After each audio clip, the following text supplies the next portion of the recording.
Okay. So on today's ride, I'm back in, well, I never left, mezcal country.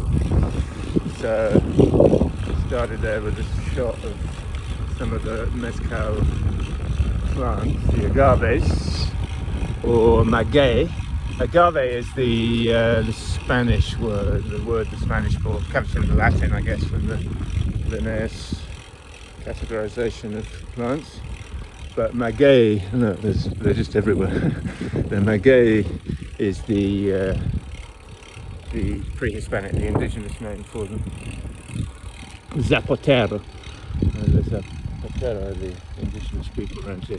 Now we're coming up to my little palenque where I buy my mezcal, and I passed it on the way up, so I knew this was a good opportunity to make a little film because we have all the magueys, the piñas. Hola. What's that? And these guys are preparing them. So they've had all the leaves stripped off, which has turned them into looking like... Hola? No? Okay. Doesn't want me to film for some reason. I don't know. It's not a state secret, but...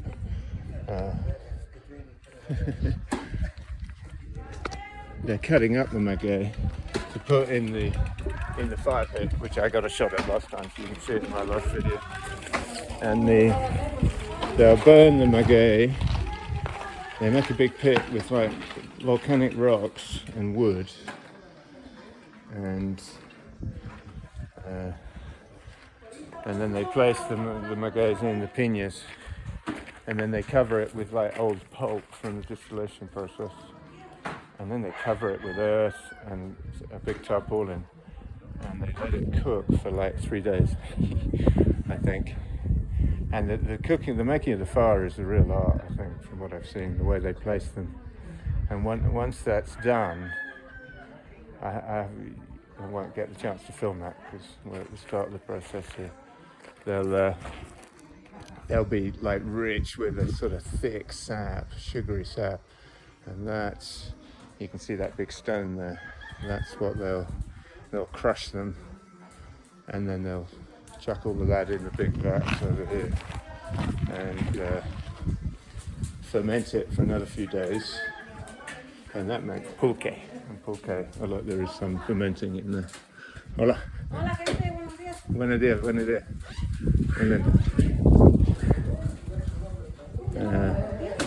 And then once they've made the pulque, now the pulque is apparently what the zapateros used to drink, the zapote people. That was as good as it got, and that was about 8%. Bottles are coming out. Buenos dias. That was at about an 8% sort of brew, a cloudy looking brew.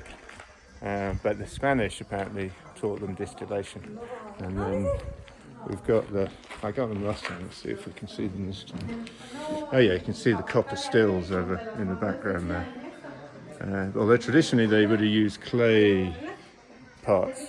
Some palenques still use a clay pot to still, and that's supposedly noticeably different. And then some that are not so traditional now use a sort of more industrial process, which is a shame, but mezcal has really taken off. So, big question, what's the difference between tequila and mezcal? Because I think everyone's heard of tequila. Not everyone's heard of mezcal. So tequila is a type of mezcal. It's one of the plants, one of the different agave plants, and it comes from Tequila, which is an area of Mexico. And tequila can either be 100% agave, so it's just made from agave pulp, or it can be 51% tequila agave. And if it doesn't say 100%, it's 51%, and the rest of it can be like high fructose corn sugar syrup, so that's not a good thing. And that's like the nasty shit I used to drink when I was 18.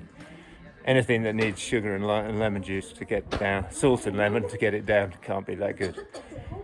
But the 100% stuff is very different. But there are, so these piñas, these magueys are espadín. And espadín is the fastest growing. It still takes about 7 or 8 years for those to mature. So they've been growing for 7 or 8 years.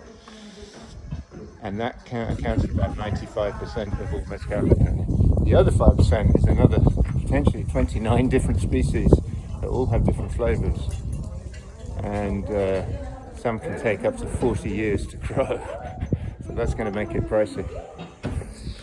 So these are all there's so many variables that go into making mezcal, and I'll say it now, even from my limited experience, the depth of flavor and the variety and the different factors that go into it, I would say there's equal or even more variety and depth than single malt Scotch whiskey.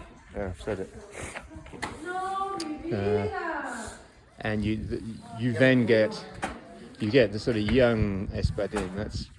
That's what the peasants used to drink. It used to be a lower class drink, and now you get the reposado, so the aged. Reposado means rested there's a minimum amount of time, 3 months or 6 months or something. Then you get the añejo, the aged, which is like a year, and the extra añejo, which is I think 3 years. And then you get sort of different levels of smokiness from how long it's in the fire. So it's just endless. Anyway, I'm gonna. You can see I've got my mezcal bag, and once again my classy bottle. And I'm gonna buy. Hola, ¿cómo estás? Bien. Bien.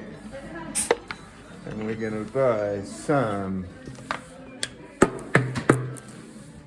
espadin. You've got all the different ones that they have here. ¿Una copita? Una litro y medio. Sí, una copita, porfa. ¿Una de cuál? The Kush. So Kush is one of the nice old ones. ¿Y cuánto vale el Kush? 400. Okay. Sí. So 400 for the Kush. ¿Dónde vive? Yo vivo en Oaxaca, pero soy de Inglaterra. Vamos. Gracias, hermano. Cuánto.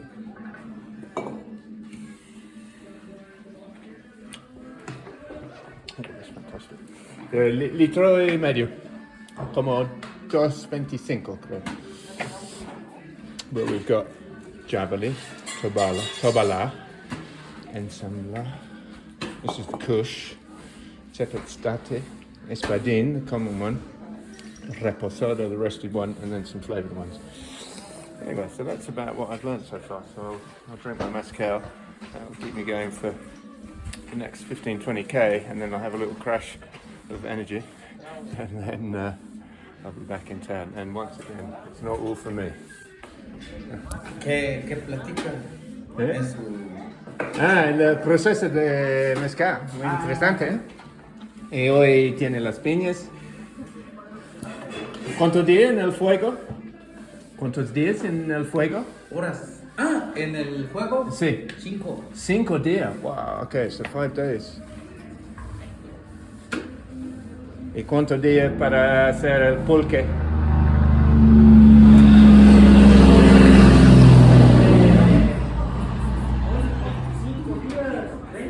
Wow, okay. What reposado?